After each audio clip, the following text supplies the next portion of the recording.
Love this podcast? Support it and sponsor today. Simply head to ozcastnetwork.com for details.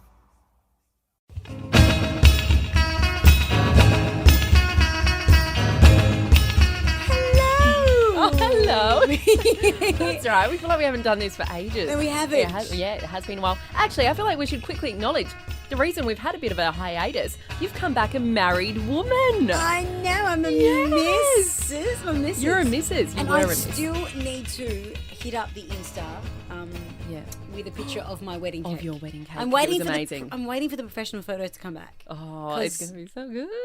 It was amazing. It was the best looking cake I've ever seen. Do you still have cake? You know how people like keep bits of their cake to eat on the anniversary and stuff? We cut it all up and everyone ate it on the night. I didn't even get a piece of... Oh, you didn't even get to eat your own wedding cake? There was 3 different layers and I really wanted the white chocolate and raspberry layer and that all went. Oh, I got the gluten-free layer the day after. Oh, yeah. No, that was really good. I'm sure it would have been really nice. It was delicious orange and chocolate gluten-free layer. layer. Yum. But yeah, I'm sorry, I didn't even bring you any. I mean... Yeah, rude. Yeah. I mean, that's the only reason I was actually asking. Yeah. I just threw in you know how people do it for their anniversary? I just wanted to get some of that cake. Yeah, sorry. Yeah, I'll bring a photo soon. We are currently snacking on really good food. Good food. Starburst, chocolate, Aero. Pretty much the stuff we can buy in our vending machine. Yeah. We are at the ready and we have stories. We have food news stories. We have food news. We've got, do I always have a burger story? I've got another burger story. You know what? I think if we go back to the tapes, I reckon you do. I think I do, every single week. I've got some burger news, as I always do, and coffee news, because that's one of our other favourite topics. Yeah, that, and we've kind of once again, really jumped back on this because there was a groundbreaking food news story that really... Oh, yeah, this was huge. Broken up a nation. It did. The Bunnings sausage onion saga. The saga was awful. And some Queen food chat, which I think I do often as well. I feel like you do the burger stories and I do the stories about the royals. Well, let's do what we do. Yeah, let's do it. All right, let's start with the biggest food news story, potentially of 2018. It might be. The Bunnings sausage onion saga, which happened while I was away overseas. Oh, was it? So I came back to news that, Bunnings sausages, the way we know it, will never be the same. It'll never be the same again, and neither will Australia. So, we're mourning. Okay, this is bizarre. For anyone who doesn't live in Australia, some chick slipped on a piece of onion. Yeah, well, for anyone that doesn't live in Australia, Bunnings is a hardware store. Yeah, okay. So that's the first weird part. But even though they're a hardware store, they're most known for their sausage sizzle. Which they put on the weekends. Yeah.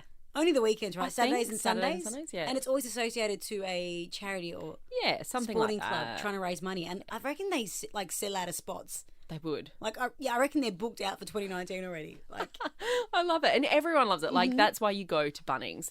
Sometimes you go just for the sausage and you don't even buy anything from the hardware. If you are hungover AF, there is nothing better than just going to Bunnings for a sausage. But some woman fell on onion. Yeah. And they assumed that it came off the top of the sausage. Yeah. Well, because that's how it usually goes. Oh, yeah, it goes on top. The order is bread, if you butter your bread, butter. Yep. Sausage. I know not many people butter the bread. But okay, bread. So bread, sausage, onion sauce. Oh, I don't know. Yeah, actually. Condiment first, then onion? Condiment, then onion. Or the other way. I'm happy with I reckon condiment, then onion, because that's what the whole thing was about. They were like, onions going on top, it's falling out, it's a slipping hazard, and it's finally happened. Someone's in a hospital after slipping on the onion. And so their decision, instead of just paying this woman out, which I assume they'll have to, because I'm sure there's some type of case, is to change the order.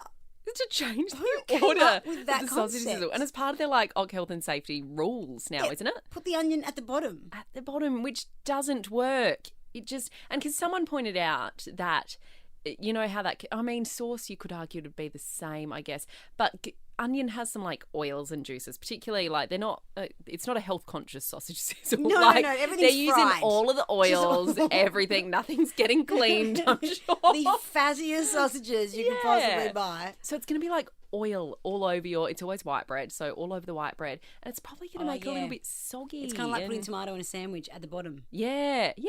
It's just, the sausage goes in. I don't know what's weirder, the fact that Bunnings made this decision to change the order. Yeah. or the backlash that has ensued. I don't know. I almost think the backlash, as weird as the decision is. Because coming up this December 15, there's going to be a protest. Oh, I hadn't heard that. Yeah, there's a protest. There's a legitimate protest. At the Chatswood Bunnings in Sydney. I don't know Sydney very well. Me. So it's a Facebook invite. It's called Throwing Your Onion on the Ground at Bunnings and Then Slipping Protest. So are they just going to get a heap of Bunnings sausages and throw onion on the ground? Alleging this woman threw the onion for a law case or whatever. Oh my gosh. And 8,000 people have said they're going to attend. And that's just Chatswood in Sydney. Yep. Oh my gosh. I mean, guys. That's funny though. I love I kind of want to passion, go. but find something a little bit more. I know, surely we've got If better we things put to all do. this passion into something worth.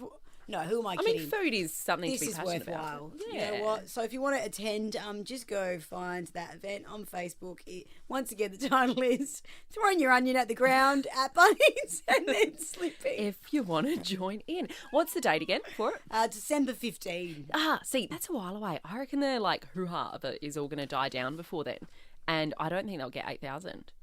I think people will be over it. Like, it's funny now, but by then everyone will just be like, Or remember that whole Bunnings the anger will really be boiling hot by then. It'll just be boiling Just over. big, burly blokes with a new drill and some timber and a onions real everywhere. anger about onions. And a whole lot of tears from the onions. Just real emotional protest. Okay, so coffee news, coffee Yes. chat. We love it. I could do with one actually. I bought you an almond milk latte today. You did, and that's the only coffee I've had. But luckily, it was actually a big one. Normally, I just order like small coffees. Oh, I thought you did. Was that the medium or the large? It was. Medium? No, it was my turn to return the favour. So I'm really going above and beyond. You really went above and beyond for me. So Not that's- only did you pay the extra 50 cents for the almond milk, or 70 cents, who knows? You upgraded me to a large. That does explain the price. I was thinking I bought one too. Oh, how much was it now? I feel It was bad. like $15 all up for the two coffees and Cheapers. and granola. And I was like, that's really. Oh, that's why they charge you more for the almond milk. Yeah. Of course, Oh, that's okay. You don't. It's fine. Oh, no, I it's feel completely bad. fine. When everyone like does coffee runs and stuff like at work, I always feel guilty saying almond milk, but I'm like, I really want almond milk. I mean, I want to enjoy it. And charge you more. So coffee chat. Anyway, Yes. This one isn't about the things going in the coffee as such. It's about the actual packaging of the coffee. So coffee cups. I don't know if you've noticed this. I definitely have. It's not all cafes, but a lot of, particularly some of the more like hipster sort of cafes and stuff, the small size coffee is getting smaller. There is a shop near where we are right now. Yeah. And I reckon. Cryptic. I'm not going to say where because I do like their coffee. I feel like I know the one you're talking about. They have quite pretty coffee cups. Yes, yes. And they are really small. They are, and they're getting they're like thinner now as well, and a bit Yes. shorter maybe, but definitely thinner. And I thought it was just the shape, but Yeah, they've usually got black lids, those ones, I think. Maybe? Oh, I don't know. We're trying to work out if we're maybe talking no, about they the do, same they do. ones. And they do Yeah, but it's seem happening. really small. Yeah, and I always think that. And I remember the first time I was like, oh, I feel, because normally, like, occasionally they're more expensive as well, because they are the more like, they're independently owned places and that Yeah. sort of thing. So you're paying that little bit extra as it is.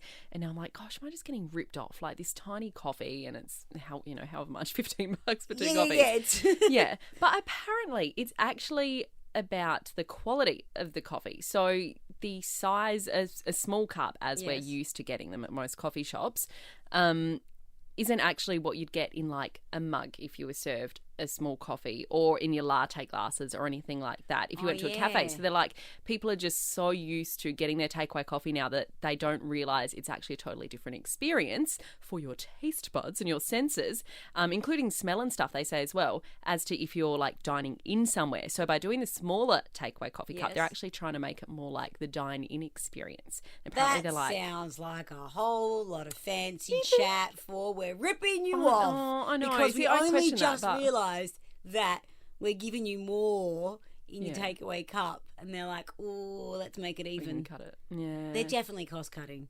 You think? I thought it made sense though, kind of. Well, yeah, coffee people are really... I'm going to anger so many people. You're not a barista. I love coffee, but there is a whole lot of people who are great at the jargon in the coffee biz. Yeah, that's true. There is truth to that. I get it. Like, thinking about the smaller shops and the smaller cups at this particular store we're both thinking about. I Close to the size of a latte glass? Yeah, it would be. It's exactly the size of those really cute, the cute standard latte glass. Yeah. Yeah. And so they're like, you can get the proportions better. And maybe another conspiracy just coming to me. Maybe it's because people who clearly hate the world and they love to pollute often ask for takeaway cups. Yeah. And then they sit in store. So they're thinking, people are getting 10 mils more of milk. But I see what you mean. By doing takeaway cups, but then sitting in store anyway. Mm-hmm. And they're using more milk. Yep. And if it's almond milk, they'll charge you an extra $50. They are down thousands at the end of the year. Oh, maybe. I don't know. I was really sold when I read the story, but now you've made me question my entire life. I mean, I haven't read the story, so it might actually be legitimate. I just like to play the devil's advocate. It was convincing when I read it. I don't know. All right. You can Google it if you want. People can Google it if they want.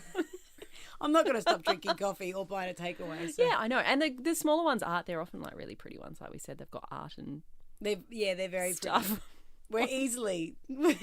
Easily entertained. Like, new artwork. I'll have 2. Sure, I'll pay an extra $3 for that. All right. Let's be honest here. This story drew us both in because, as many of these stories do, the headline. I can't remember what story we're talking about. The headline is...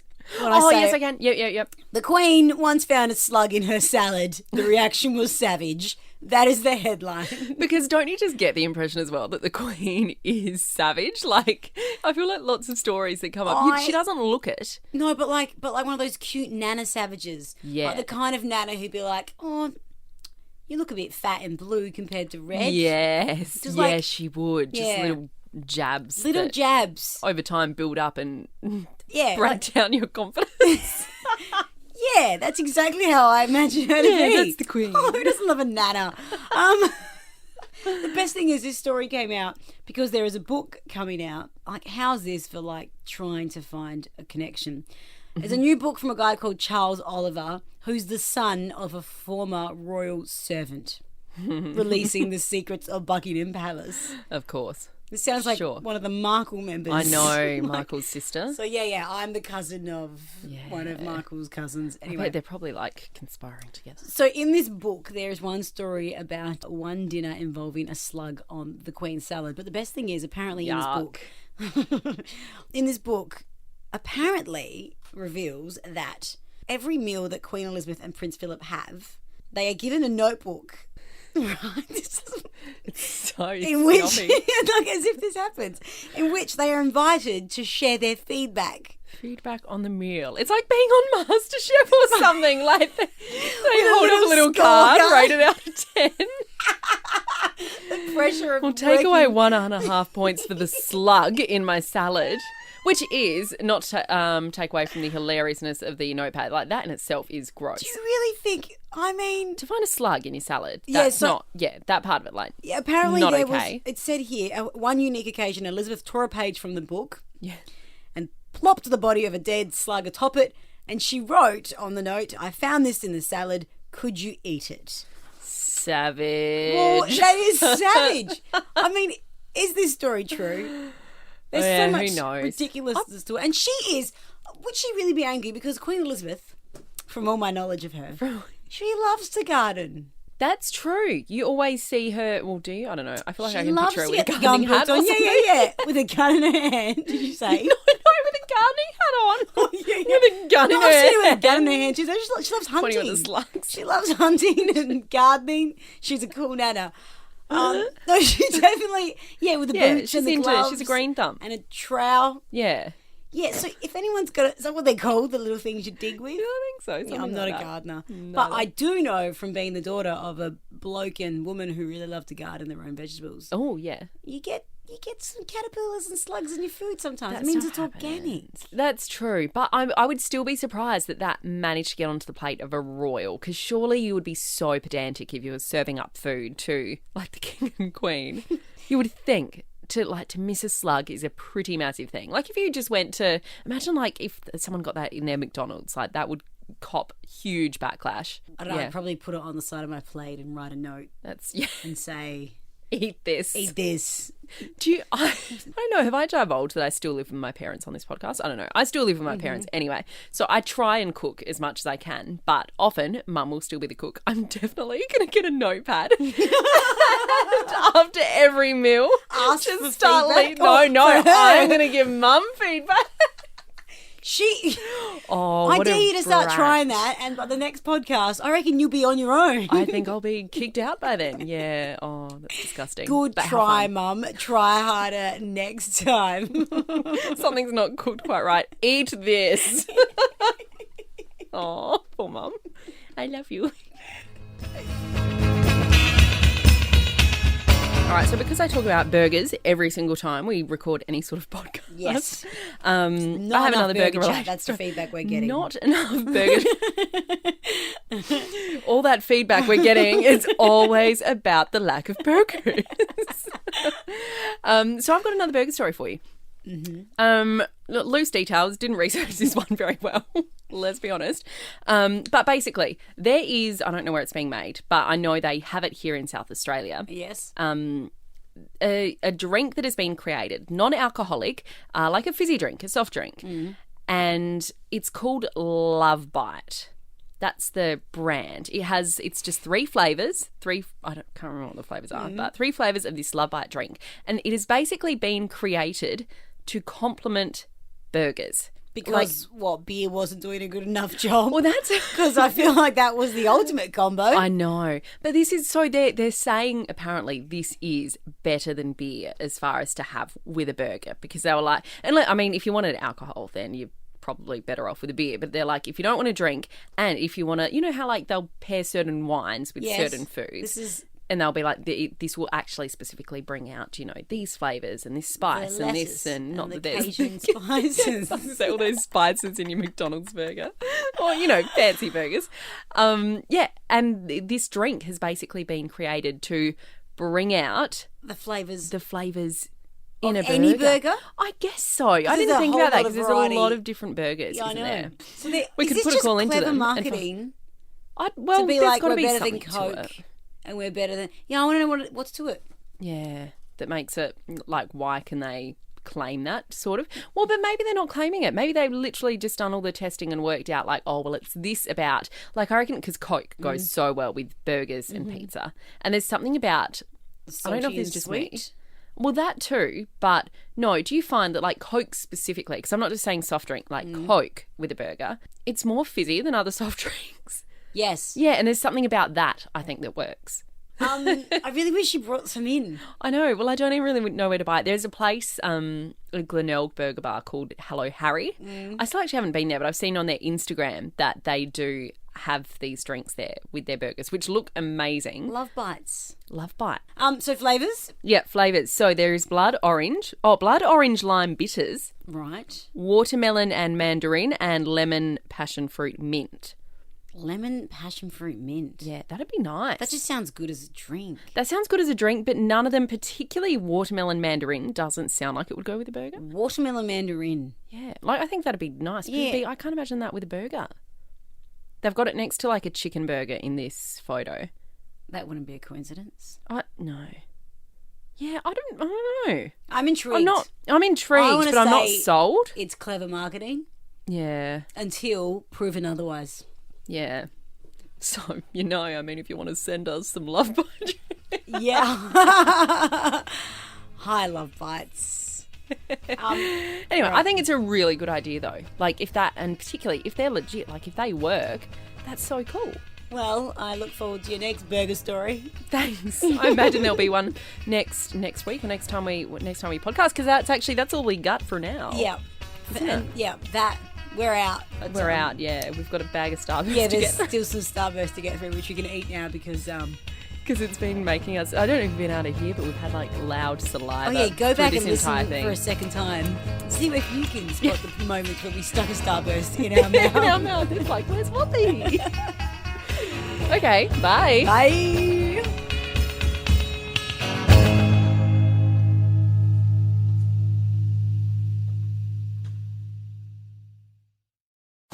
Love this podcast? Support it and sponsor today. Simply head to ozcastnetwork.com for details.